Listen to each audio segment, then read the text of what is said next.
man nag ñu nekk di liggéey mu ci at ñëw ci ndigalu ministre Diène Farba Sarr depuis 6 ans liggéey boo xam ne dañ ko fi teg muy base man nag loolu duñ ko nangu kenn duñu accepter jamais ay bukki ñëw di faaga liggéey boobu noonu moo waraloon tey ñu def ay journée de proximité yi nga xam ne dañuy fekk ci jaamu yàlla yi yee leen ba ndax ñu yeewu na leen nit dafa war a nekk patriote nit dafa war a am gëm-gëm nit warul sàggi sa sàkk nit warul jënd sa ngor ki nga àndal nga ñuy raam pour développement wu Kaolack bokk la koo xam ne intérêt boppam rek nga tax a jóg loolu war a ñu bëgg attirer attention son excellence monsieur le président de la République Macky Sall ne ko monsieur le président tout le monde sait que ne yow yaay chef ñëpp xam nañ ne yow yaay décidé waaye nag ñun ñii ñoo nekk ci base bi Macky Sall xamul lu nekk ci base bi ñun ñoo nekk ci base bi ñuy sàkku ci moom ne ko toute la jeunesse kaolackoise ñu ngi réclamer on réclame le grand retour du ministre Diène Farba Sarr c'est le plus légitime c'est un intellectuel moo créé parti bi fii ànd ak moom ànd ngor kon kooku mel ni Diène Farba Sarr mënoo ko am nekk Kaolackois nekk un pur Saloum maamam nekk ay Saloum pur wàllu yaa suñu seen juróom-ñaari maam yi boo ko dàqoon tey Saloum la te ñi fi nekk yëpp seen boo dàqee seen juróom-ñaari maam ñu ñibbi feneen ñu am kilifa suñu kilifa mooy président de la République Macky Sall waaye ñu ngi attiré attention ne ko dina la bàyyi ki décider waaye ñu ngi attiré sa attention ne la le plus légitime ki nga xam ne mooy gor ki nga xam ne Kaolack waaye moom lañ bëgg et si je dis que je suis le patron de Kaolack président Macky Sall war na ko xam waxuma ko pour vanter wu waxuma ko pour dang dama koo liggéey damaa liggéey base su Kaolack fayuma kenn toute la jeunesse kaolackoise est derrière moi sama yaay yaa ngi suñu ginnaaw suñu papa yaa ngi suñu ginnaaw kilifa diine yaa ngi suñu ginnaaw tous les 45 quartiers Kaolack yëpp foo dem mbootaay yi association yi ñu ngi sama ginnaaw te président Macky Sall xam c'est l'homme le plus informé xam na loolu dégg na loolu ñuy bañ nag mu def choix bu ànd ak favoritisme ñuy bañ nag mu def choix boo xam ne c'est un mauvais choix ñuy bañ nag mu def choix boo xam ne ëllëg da koy indi problème ñun ñoo dëkk Kaolack avant mu def choix na diisoo ak waa Kaolack te ba diisoo ak Kaolack du si génne MJKDF2S mooy mouvement des jeunes Kaolack derrière Diène Farba Sarr et donc may sàkku ci njiitu réew mi ne ko looy mën a def rek na nga diisoo d'abord na nga waxtaan d'abord moo gën nga tëb rek jël benn décision boo xam ne te mu moytu aussi borom tur yi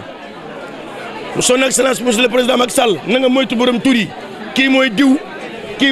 kii mooy xaw ma lan député wala kii mooy ministre de la république wala kii mooy nangam ambassadeur xaw ma lan rek nga fal leen bés boo ko defee billahi wallahi yaa ngi ci juum te yaa ngi ci juum boo xam ne mën na la indil toox yi doona bu rëy mbir mi du tur mbir mi base la am na ñoo xam ne amuñu tur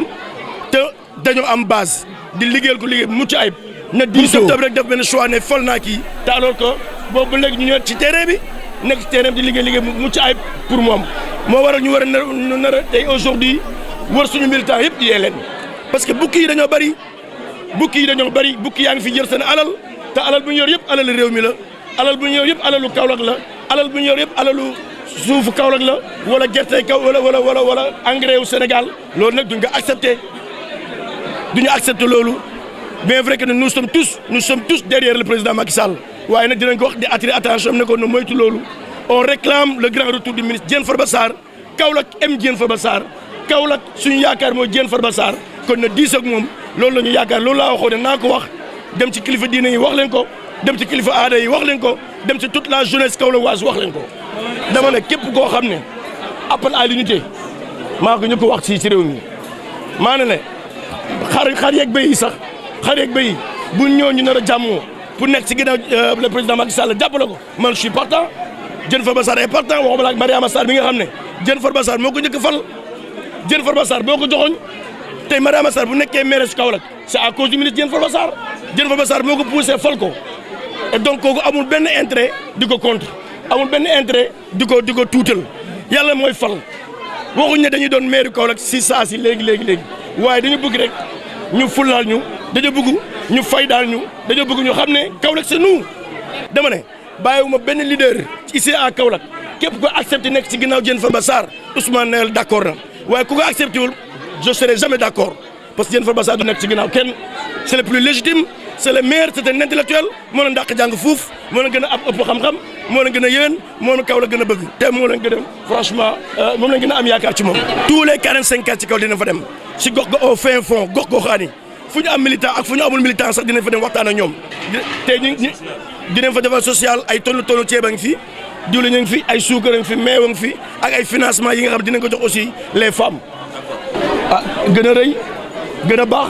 gën a yaatu ñeñee ngi babbeeku du ñëw ku ne xam ne MJKDF 2S c'est le meilleur mouvement de tous les temps. C'est un mouvement très jeune, engagé et politique jeune. La jeunesse c'est la puissance et sans la jeunesse rien ne peut se faire. Et donc c'est des mouvements très jeunes engagés mag du politique xale yi politique naata politique lu mu laaj xale ku mën def te ñun ay xale lañ nag ay ndaw lañu. dañuy dépenser duñ calculer mais ku ne xam ne fii ay tonnu ceeb a ngi fi